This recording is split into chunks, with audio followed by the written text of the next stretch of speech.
সরকারি দল না হলে কিংবা সরকারি দলের নেতাদের রেফারেন্স না হলে আপনার ছেলেকে মেরে ফেলবে, আপনি একটা থানায় মামলা করতে পারবেন না, একটা জিডি করতে পারবেন না। অনেক ঘটনা রয়েছে এরকম। শুধুমাত্র তিনি অপোজিশন কিংবা সরকারি দল করেন না, এই কারণে তার মেয়েকে রেপ করেছে, কোন আমাদের মা বোন রেপ হয়েছে, তার বিচার হয়নি। সেই সুবর্ণচর ঐতিহাসিক ঘটনাগুলো তো জানেন। তো ওই সময়ে পাকিস্তানিরা করেছে, পাকিস্তানের দুইটা পার্ট ছিল, পূর্ব পাকিস্তান, পশ্চিম পাকিস্তান। আমরা পূর্ব পাকিস্তান ছিলাম, পূর্ব পাকিস্তানের অংশে। আর পশ্চিম পাকিস্তানের এই নির্যাতন নিপীড়ন করত। সেই নির্যাতন নিপীড়নের বিরুদ্ধে তখন লড়াই সংগ্রাম হয়েছে। মাওলানা ভাসানী সেই লড়াই সংগ্রামের একটা মূর্ত প্রতীক। এই সময় আমাদের জন্য প্রেরণা। ঠিক এই সময়েও স্বাধীন দেশে একটা দল মানুষের উপরে নির্যাতন নিপীড়ন চালাচ্ছে, রাজনীতিতে দুর্বৃত্তায়ন ঘটাচ্ছে।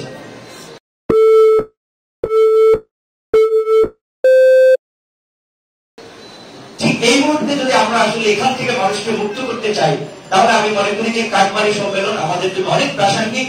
ভাসানীর জীবন আদর্শটা আমাদের সামনে অনেক প্রাসঙ্গিক। কারণ যেটা আমাদের শ্রদ্ধেয় আইনজীবী আমাদের হাসনাত কায়েম সাহেব উনি বলেছেন, যেটা যে তিনি নিজে আন্দোলনের ডাক দিয়ে অন্য দলের নেতাকে মুক্ত করেছেন। জেলের তালা ভাঙবো, শেখ মুজিবকে আনবো। শেখ মুজিবের ওই সময় তিনি শেখ মুজিব আমাদের যে বঙ্গবন্ধু এক দল করতেন না, জাতির প্রয়োজনে তিনি এই স্লোগান দিয়েছিলেন যে জেলের তালা ভাঙবো, শেখ মুজিবকে আনবো।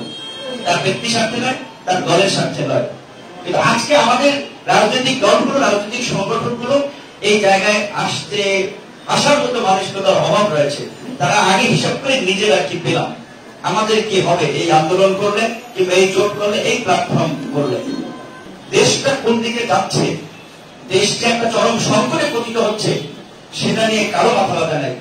আজকে বাংলাদেশ নিয়ে শুধুমাত্র দেশে নয়, দেশ বিদেশে সব জায়গায় ষড়যন্ত্র হচ্ছে।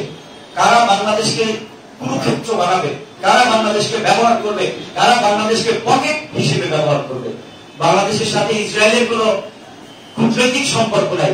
ইসরায়েল থেকে বাংলাদেশ কেন আপনার ব্যক্তিগত গোয়েন্দা নজরদারি কিনলো, কোন স্বার্থের জন্য, কারা কারা এর সাথে জড়িত, একবার কি আপনারা প্রশ্ন করেছেন? এটি কোনো সিম্পল বিষয় না। প্রতিরক্ষার ক্রয় সংক্রান্ত সমস্ত কিছু আমাদের প্রধানমন্ত্রী অবগত থাকেন। নিশ্চয়ই ইসরায়েল থেকে হাঙ্গেরিকে মাধ্যম হিসেবে ব্যবহার করে যে আপনার সেই ইসরায়েলি কোম্পানি পিক6 থেকে যে আপনার ব্যক্তিগত মোবাইল ফোন নজরদারি, আপনি ফোনে কথা বলবেন, তারা সব শুনে ফেলবে, সব রেকর্ড করে ফেলবে। এই ডিভাইস কেন কেনা হলো? আমার ব্যক্তিগত কথা রেকর্ড করার অধিকার রাষ্ট্র রাখে না, সরকার রাখে না। যদি সেটা করতে চায়, সেটা তাদের স্বৈরাচারী আচরণের বহিঃপ্রকাশ, ফ্যাসিবাদী আচরণের বহিঃপ্রকাশ। এখন এটা আমরা জানতে পারলাম কিভাবে? বাংলাদেশের গণমাধ্যম থেকে আমরা জানতে পারলাম না। আমরা একটা আন্তর্জাতিক গণমাধ্যমের মারফতে আমরা এটা জানতে পারলাম। আন্তর্জাতিক কোন ভুইফুল গণমাধ্যম না, যারা বাংলাদেশের মতো সত্যকে মিথ্যা হিসেবে প্রচার করে, মিথ্যাকে সত্য হিসেবে প্রচার করে। আন্তর্জাতিক সাংবাদিক ওই সমস্ত চাটুকার সাংবাদিক না, যারা প্রধানমন্ত্রীর সম্মেলনে একটা প্রশ্ন করতে পারে না, প্রধানমন্ত্রীকে তেল দিতে দিতে তার 5 মিনিট সময় শেষ। সমস্ত এভিডেন্স বলেছে তাদের কাছে আছে।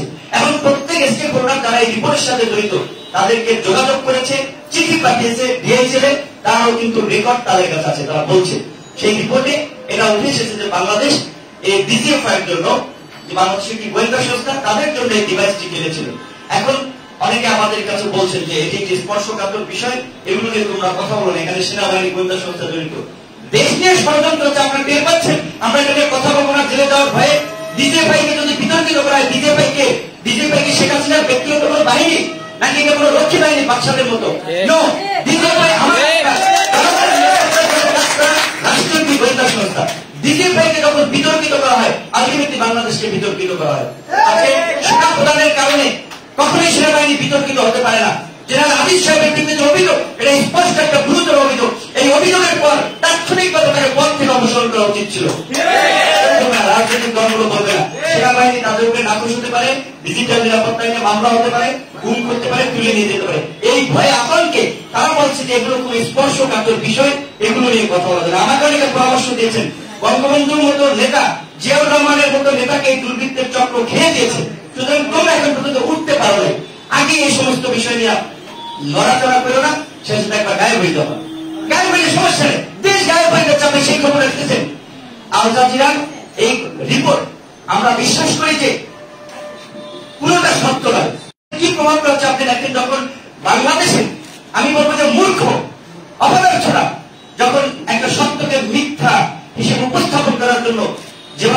বাংলাদেশের সেনাবাহিনীকে জড়িয়ে ফেললো, যখন বললো যে এই ব্যক্তিগত নজরদারি ডিভাইস, তারা অত্যন্ত শরীর বলে ফেললো যে এটি জাতিসংঘের শান্তিরক্ষী মিশনের জন্য কেনা হয়েছিল।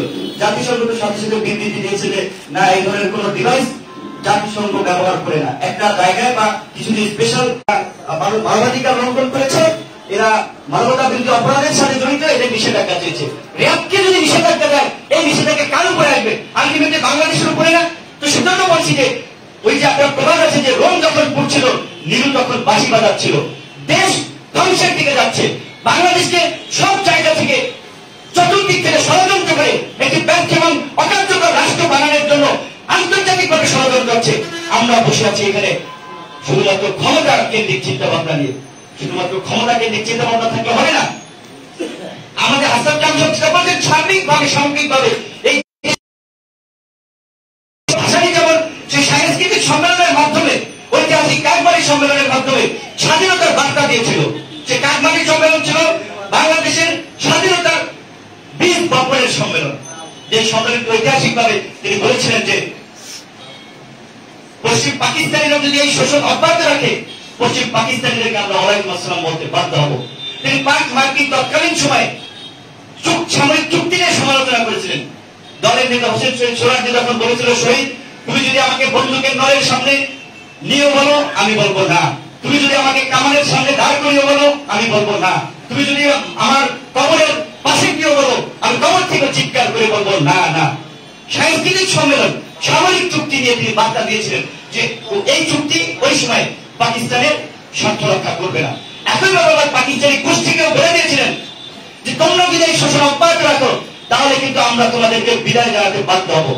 এটা শুধুমাত্র সাংস্কৃতিক সম্মেলন ছিল না, এটা বাংলাদেশের ইতিহাসের একটি তাৎপর্যপূর্ণ সম্মেলন। এই সম্মেলন নিয়ে আলোচনা করতে হবে আমাদেরকে। রাজনৈতিক দলগুলো করবে না, কারণ তাদের চরিত্র বেড়ে আসবে। আজকে আওয়ামী লীগ যদি এই সময় নিয়ে আলোচনা করে, তাহলে তাদের কুকীর্তি নিয়ে আলোচনা করতে হবে। এখানে অনেক আলোচক বলেছেন বা আরো টেলিভিশনের টক শো আছে যে আল জাজিরা যেটা হয়েছে এটা খুব বেশি আহামরি কিছু না। এটা ঠিক, কারণ আমরা হাসান জামশেদ যেটা বলছেন, প্রত্যেকটা মানুষ এই ঘটনাগুলো আমরা প্রত্যক্ষদর্শী। আপনার এই যে সর্বশেষ যে চট্টগ্রাম সিটি কর্পোরেশন বলে আলোচিত নির্বাচন হলো, আমরা সেখানে দেখলাম নির্বাচনের নামে কি হয়েছে। এর জন্য দায়ীকে নির্বাচন কমিশন, এর জন্য দায়ীকে পুলিশ প্রশাসন, এর জন্য দায়ীকে প্রধানমন্ত্রী। তো তারা তো অলরেডি তাদের সংঘবদ্ধ অপরাধ চক্র অপরাধী করে যাচ্ছে, মানবাধিকার লঙ্ঘন করছে, মানুষের ভোটাধিকার হরণ করছে, মানুষ খুন করছে। চট্টগ্রামের নির্বাচনকে কেন্দ্র করে 4টি পরিবার 4 জন মানুষ হত্যা হলো, এই হত্যার দায়ীকে অবশ্যই 1 নম্বর আসামি এই হত্যার দায় এই বেহুদা নির্বাচন কমিশন নুরুল হুদা। বীর মুক্তিযোদ্ধা রহিম জাহাঙ্গীর, মুক্তিযুদ্ধের অন্যতম সংগঠক আমাদের সঙ্গে জাফরুল্লাহ চৌধুরী, কিংবা এখানে আরো অনেক মুক্তিযোদ্ধা বসে আছেন। তারা আজকে আক্ষেপ প্রকাশ করছেন যে তখন নিজের জীবনকে বিপন্ন করে এইরকম একটা দেশ চেয়েছিলাম যে যেখানে ভোট দিতে পারবে না, ভোট দিতে গিয়ে মানুষ লাশ হবে। বাংলাদেশের আর্মির প্রধানমন্ত্রী তাদের বিরুদ্ধে সংঘবদ্ধ অপরাধ চক্রের খবর আন্তর্জাতিক গণমাধ্যমে ফলাও করে প্রচার হবে, তারা আক্ষেপ প্রকাশ করছেন। অথচ এই অপরাধ চক্রের আবার আরেক দল তথাকথিত আমি বলবো যে তারা মুক্তিযুদ্ধের সাথে বেইমানি করেছেন, যে আজকে মানুষের ভোটাধিকার হরণ করে নুরুল হুদার মতো তাদের বিচার হওয়া উচিত। এবং আমি আমরা জানি না আমরা যেভাবে কথা বলছি, আমরা কতটুকু বেঁচে থাকতে পারি, কিন্তু আমরা যেভাবে বিশ্বাস করি আজকের মানুষকে তারা সেই তার দলের কথা যে আমরা যখন মরতে শিখেছি, বঙ্গবন্ধু বলেছিলেন আমাদেরকে দাবায় রাখতে পারবে না। আমি বলবো যে আজকে আমরা ছাত্ররা যখন মার খেয়ে রক্তাক্ত হতে শিখেছি, আবার উঠে দাঁড়াচ্ছি আমাদেরকে দাবায় রাখতে। ষড়যন্ত্র হচ্ছে আওয়ামী লীগ বিএনপি দিয়ে এই দেশের কাঙ্ক্ষিত কোনো পরিবর্তন হবে না। আওয়ামী লীগ বিএনপি সবসময় চোরা গলির পথ দিয়ে ক্ষমতায় যাওয়ার পথ খুঁজছে এবং তারাই আন্তর্জাতিক ষড়যন্ত্র মহকুমের সাথে যোগ সাজে চলেছে। এদেশে একটা নতুন রাজনৈতিক ঐক্য প্রতিষ্ঠিত হবে, জনগণের একটা রাজনৈতিক দল গঠিত হবে। আল জাজিরা ধরেন যে প্রতিবেদনটি করেছে বাংলাদেশের সেনা প্রধান জড়িত সেনাবাহিনীকে দিয়ে, স্বাভাবিকভাবেই বাংলাদেশ একটু এই রিপোর্টের কারণে আন্তর্জাতিক ভাবে কিন্তু একটু মারাত্মক চাপে পড়েছে। আপনাকে একটা জিনিস বুঝতে হবে, আমরা আল জাজিরাকে ধন্যবাদ জানাই, আমার ইনভেস্টিগেশন রিপোর্ট তারা প্রকাশ করেছে। কারণ বাংলাদেশের গণমাধ্যম তো ওই পরিবেশ নাই তারা যে প্রকাশ করবে, তাদের তো সেই স্বাধীনতা নাই। তারা যে প্রকাশ করেছে, আপনাদেরকে চিন্তা করতে হবে যে আল জাজিরা কোন স্বার্থে বাংলাদেশের এরকম একটা গুরুত্বপূর্ণ স্পর্শকাতর বলেন, সেন্সিটিভ নিউজ বলেন, তা প্রকাশ করলো। অবশ্যই আল জাজিরাকে যারা ইনফ্লুয়েন্স করেছে তাদের কিন্তু একটা আপনার গভীর খেলা বা গেম কিন্তু রয়েছে। কারণ এখানে সরকার প্রধানকে কিন্তু খুব বেশি নেগেটিভ ভাবে হাইলাইট করে, মেইনলি সেনা প্রধানকে খলনায়কের চরিত্র উপস্থাপন করেছে। সেটা বাস্তবতা কতটুকু আছে, ফেক কতটুকু, সেটা আপনারা জাস্টিফাই করবেন। তারপরে সেনাবাহিনীকে এখানে বিতর্কিত করা হলো, পুলিশকেও কিছু অংশে তুলে ধরা। দ্যাট মিনস বাংলাদেশের যে গুরুত্বপূর্ণ বাহিনী বা গুরুত্বপূর্ণ স্টেক হোল্ডার, সেনাবাহিনীকে স্বাধীনতা সার্বভৌমত্বের প্রতীক বলা হয়, তাদেরকে বিতর্কিত করা হয়েছে। খেলাটা কিন্তু পেছনে আরো অনেক আছে। তারপরে বাংলাদেশের নিরাপত্তা ব্যবস্থাকে কতটুকু দুর্বল ভঙ্গুর সেটা দেখিয়েছে, যে একজন সেনা প্রধানকেও মানে হচ্ছে তারা চেক করতে পারে সবকিছু, কোথায় যাচ্ছে, কি করছে, নজরদারি করছে। তারা প্রধানমন্ত্রী গণভবনে কি করছেন, কি বলছেন, সেগুলো কি ওই দুষ্ট চক্রের কাছে রেকর্ড নাই? ক্ষমতায় থাকার জন্য যারা সীমান্তের এপার ওপার মিটিং করছেন, কূটনৈতিক সম্পর্ক নাই সেসব দেশের গোয়েন্দাদেরকে দেশে নিয়োগ দিচ্ছেন ক্ষমতায় থাকার জন্য, তাদের রেকর্ড কি ওই দুষ্ট চক্রের কাছে নাই? আছে। তো তাতে পরিস্থিতিটা কি হবে? আমি গেস করতে পারি, পরিস্থিতি হতে পারে ইরাকের মতো পরিস্থিতি, পরিস্থিতি হতে পারে আফগানিস্তানের মতো পরিস্থিতি। তাই আজকে আমরা এখানে বেশি লোক নাই, কিন্তু আমরা বিশ্বাস করি এখানে কথাগুলো সব বাংলাদেশে ছড়িয়ে পড়বে মানুষের মাঝে। সুতরাং এই জন্য হচ্ছে আমাদেরকে সতর্ক থাকতে হবে, কোন অপশক্তি যেন বাংলাদেশকে নিয়ে খেলার সাহস না পায়। আমরা এই স্বৈরাচারের পতন চাই, এই ফ্যাসিবাদের পতন চাই, একটা গণতান্ত্রিক প্রক্রিয়ায় জনগণের আন্দোলনের মধ্যে দিয়ে, কোন পেছনের দরজা দিয়ে ক্ষমতায় এসে জনগণের ভাগ্যের পরিবর্তন করা যাবে না।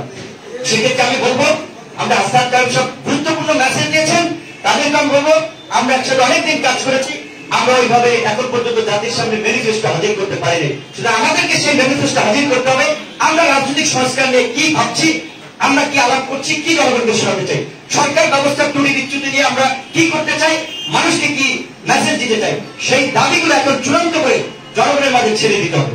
জনগণ সেই দাবির ভিত্তিতে সংঘবদ্ধ হবে, এবং যারা সংঘবদ্ধ হবে না, আমাদের সাথে আসার দরকার নাই। তার দল থেকে সে আমরা প্রেস ক্লাবে যাবো, তারা পল্টন দাঁড়াবে, আরেকজন উত্তরে দাঁড়াবে, আরেকজন শাহবাগ দাঁড়াবে, সারা বাংলাদেশে এইভাবে। আমরা যদি বাংলাদেশের সংস্কার নিয়ে কথা বলি, বাংলাদেশকে বিনির্মাণ করার জন্য যদি এজেন্ডা হাজির করি, আমার দৃঢ় বিশ্বাস এই বর্তমান সরকারের সাথেও যারা রয়েছে তাদের একটা অংশ আমাদের সাথে চলে আসবে। এই সরকার যে বাংলাদেশটাকে যেদিকে নিয়ে যাচ্ছে, তাতে এদেশের মানুষ ঝুঁকিতে পড়বে, এদেশের স্বাধীনতা সার্বভৌমত্ব বিপন্ন হবে। এই সময়ে মাওলানা ভাসানীর যে সংগ্রামগুলো, বিভিন্ন স্টাইলের সংগ্রাম, কৃষক আন্দোলনের মাধ্যমে, তারপরে আপনার কোন ওইভাবে ঘোষণা নাই, হঠাৎ করে লোকজন জড়ো হয়ে একটা গভর্নর হাউস ঘেরাও, কিংবা আপনার ওই জেলা প্রশাসকের জেলা মহকুমা ছিল তখন তার কার্যালয় ঘেরাও, কিংবা পুলিশ বাধা দিচ্ছে, মোনাজাতে দাঁড়ায় গেছে, পুলিশে মোনাজাত দেওয়া শুরু করছে। আমাদেরকে এই দুর্বৃত্তদের বিরুদ্ধে সংঘবদ্ধ হওয়ার জন্য আমাদেরকেও কৌশল খুঁজতে হবে, আমরা কিভাবে কাজ করতে পারি, কিভাবে মানুষকে সংঘবদ্ধ করতে পারি। আশা করি আজকের এই বক্তব্য যারা শুনবেন তারাও সেই চেষ্টা করবেন, এবং যার যার জায়গা থেকে দেশের স্বার্থে, দেশের স্বাধীনতা সার্বভৌমত্বের রক্ষার স্বার্থে আমাদেরকে এখন জেগে উঠতে হবে, ঐক্যবদ্ধ আন্দোলন করতে হবে, জনগণকে সাথে নিয়ে রাজপথে নামতে হবে। এর কোনো বিকল্প ওষুধ বা সমাধান নেই। ধন্যবাদ।